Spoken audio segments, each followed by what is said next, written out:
ನಮಸ್ತೆ ಗುರುಜಿ. 2026ರಲ್ಲಿ ಕುಂಭ ರಾಶಿಯವರಿಗೆ ಹೇಗಿದೆ ಭವಿಷ್ಯ? ನಮಸ್ಕಾರ ಅಮ್ಮ. ಆತ್ಮೀಯ BB ನ್ಯೂಸ್ ವೀಕ್ಷಕರಿಗೆಲ್ಲ ಆತ್ಮೀಯ ಸ್ವಾಗತ ಮತ್ತು ಶುಭೋದಯ. ಈ ವರ್ಷ ಅಂದರೆ 2026 ಕುಂಭರಾಶಿಯವರಿಗೆ ಹೇಗಿದೆ ಅಂತ ತಿಳ್ಕೊಳ್ಳೋಣ. ಓಕೆ. ಮೊದಲಿಗೆ ಗ್ರಹಸ್ಫುಟಗಳನ್ನು ನೋಡೋಣ. ರಾಶಿಯಲ್ಲೇ ರಾಹು, ದ್ವಿತೀಯದಲ್ಲಿ ಶನಿ, ಚತುರ್ಥದಲ್ಲಿ ಚಂದ್ರ, ಪಂಚಮದಲ್ಲಿ ವಕ್ರಿ ಗುರು, ಸಪ್ತಮದಲ್ಲಿ ಕೇತು ಮತ್ತೆ ಲಾಭದಲ್ಲಿ ಬುಧ, ಶುಕ್ರ, ರವಿ, ಕುಜ ಇರ್ತಾರೆ. ರಾಶಿಯಲ್ಲೇ ರಾಹು ಇರೋದ್ರಿಂದ ಅವ್ಯಕ್ತ ಆತಂಕ ಅಥವಾ ಭಯ ಇರುತ್ತೆ. ಓಕೆ. ಒಂಥರ ಹೆದರ್ಕೊಂಡು ಯಾರೋ ಮಾಡ್ಬಿಡ್ತಾರೆ, ಯಾರೋ ಓಡಿಸ್ಕೊಂಡ್ ಬರ್ತಾರೆ, ಅಥವಾ ಏನೋ ತಪ್ಪು ಮಾಡಿದ್ದೀನಿ ಅನ್ನೋ ರೀತಿ ಕಾಡ್ತಾ ಇರುತ್ತೆ ನಿಮ್ಗೆ. ರಾಹುವಿನ ಪ್ರಭಾವದಿಂದ ಜನರು ನಿಮ್ಮನ್ನ ಅಪಾರ್ಥ ಮಾಡಿಕೊಳ್ಳುವರು. ಈ ರಾಹುನಿಂದ ನೀವು ಮಾಡಿದ ಕೆಲಸ ತಪ್ಪಾಗಿ ಕಾಣ್ಬೋದು, ಅಥವಾ ನಿಮ್ಮ ಬಗ್ಗೆನೇ ತಪ್ಪಾಗಿ ಕಾಣ್ಬೋದು. ಜನ ಯಾವ ಬಿಡ್ರಿ ಅವ್ರನ್ನ ಅನ್ನೋ ತರ ಒಂದು ಸಾಮಾನ್ಯ ರೀತಿಗೆ ಪರಿಗಣಿಸ್ಬೋದು, ಇದಿರುತ್ತೆ. ಸಪ್ತಮ ಕೇತುವಿನಿಂದ ಸಂಗಾತಿಗೆ ಸ್ವಲ್ಪ ತೊಂದರೆ ಆಗ್ಬೋದು. ಅಂದ್ರೆ 7ನೇ ಮನೆ ಕೇತು ಇದ್ದ ಸಂಗಾತಿ ಆರೋಗ್ಯದಲ್ಲಿ ಸ್ವಲ್ಪ ವ್ಯತ್ಯಾಸಗಳನ್ನ ಕಾಣಬಹುದು. ಶನಿ ದೃಷ್ಟಿಯಿಂದ ಉದ್ಯೋಗದಲ್ಲಿ ತೊಂದರೆ. ಶನಿ ಇಲ್ಲಿಂದ ಧನುರಾಶಿಯನ್ನು ನೋಡೋದ್ರಿಂದ ಸ್ವಲ್ಪ ಉದ್ಯೋಗದಲ್ಲಿ ತೊಂದರೆ ಕಾಣಬಹುದು. ಏನೋ ಸಿಗ್ಬೇಕಾದ ಪ್ರಮೋಷನ್ ಸಿಗದೆ ಇರ್ಬೋದು, ಅಥವಾ ವರ್ಕ್ ಲೋಡ್ ಜಾಸ್ತಿ ಆಗ್ಬೋದು, ಇದಾಗುತ್ತೆ. ವೃತ್ತಿಯಲ್ಲಿ ಒತ್ತಡ ಹೆಚ್ಚಾಗಬಹುದು. ಇದನ್ನ ಇವತ್ತು ಮಾಡಲೇಬೇಕು ಅಂತ ಕಂಡೀಷನ್ ಮಾಡ್ತಾರಲ್ಲ, ಆ ರೀತಿ ಪ್ರಜಸ್ ಡೆವಲಪ್ ಆಗ್ಬೋದು. ತಾಯಿಗೆ ಚಂದ್ರನ ಮೇಲೆ ಶನಿ ದೃಷ್ಟಿ ಇರುವುದರಿಂದ ತಾಯಿಗೆ ಸ್ವಲ್ಪ ತೊಂದರೆ. ಚಂದ್ರನನ್ನ ಮಾತೃಕಾರಕ ಗ್ರಹ ಅಂತೀವಿ. ಶನಿ ನೋಡೋದ್ರಿಂದ ಸ್ವಲ್ಪ ತಾಯಿಯ ಆರೋಗ್ಯದಲ್ಲಿ ವ್ಯತ್ಯಾಸಗಳಾಗಬಹುದು. ವ್ಯಾಪಾರ ವ್ಯವಹಾರಗಳಲ್ಲಿ ಗುರುವಿನಿಂದ ಲಾಭವಿರುತ್ತದೆ. ವಕ್ರಿ ಗುರುವಿನಿಂದ ನಿಮಗೆ ಪಂಚಮದಲ್ಲಿರೋದ್ರಿಂದ ವ್ಯಾಪಾರ ವ್ಯವಹಾರಗಳು ಸಿದ್ಧಿಸುತ್ತೆ.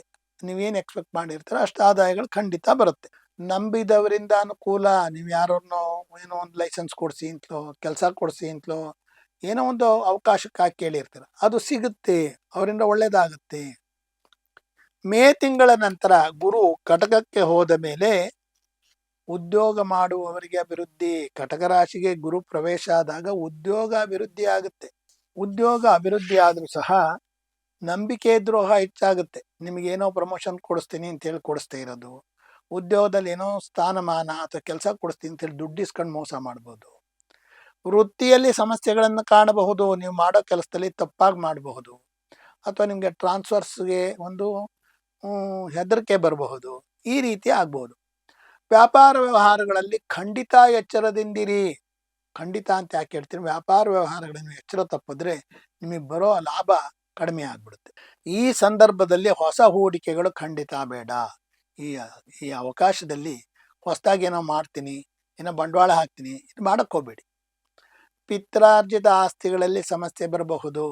ನಿಮಗೆ ಆಸ್ತಿ ದೊರಕೋದ್ರಲ್ಲೂ ಸಮಸ್ಯೆ ಆಗ್ಬಹುದು, ಅಥವಾ ಬಂದಿರೋ ಆಸ್ತಿಲೂ ಬೇರೆಯವ್ರ ಪಾಲು ಕೇಳೋ ತರ ಆಗಿ ಏನೋ ಒಂದು ಸಮಸ್ಯೆ ಹೊಸದಾಗಿ ಶುರುವಾಗ್ಬೋದು. ಭೂಮಿಯ ಮೇಲೆ ಅತಿ ಹೆಚ್ಚು ಹಣ ಹೂಡಿಕೆ ಬೇಡ. ಎಲ್ಲೋ ಒಂದು 4 ಎಕರೆ ಜಮೀನು ತಗೋತೀವಿ, ಇನ್ನೊಂದು ಯಾರೋ ಹೇಳಿದ್ರು ತಗೋತೀವಿ, ಮಾಡಕ್ ಹೋಗ್ಬೇಡಿ.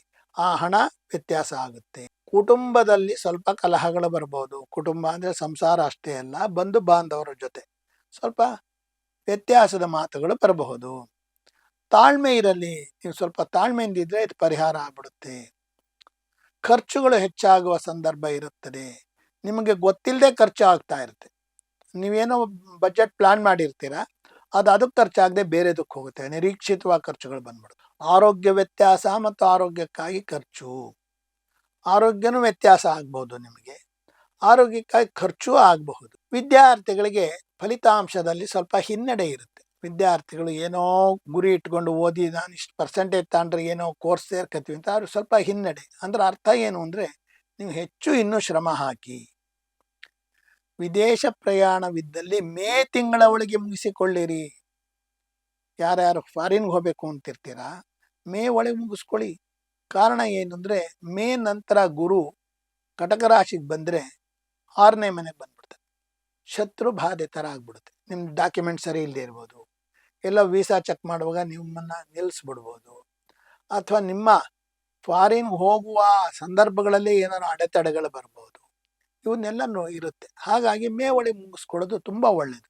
ಇನ್ನೂ ಹೆಚ್ಚಿಗೆ ಒಳ್ಳೇದು ಬೇಕು ಅನ್ನೋರು ಸುಬ್ರಹ್ಮಣ್ಯ ಧ್ಯಾನ, ಶಿವ ಧ್ಯಾನ ಮಾಡಿ. ಸುಬ್ರಹ್ಮಣ್ಯನ ಅಷ್ಟೋತ್ತರ, ಶಿವನ ಅಷ್ಟೋತ್ತರ, ಶಿವನ ದರ್ಶನ, ಸುಬ್ರಹ್ಮಣ್ಯ ದರ್ಶನಗಳನ್ನು ಮಾಡೋದ್ರಿಂದ ಒಳ್ಳೇದು.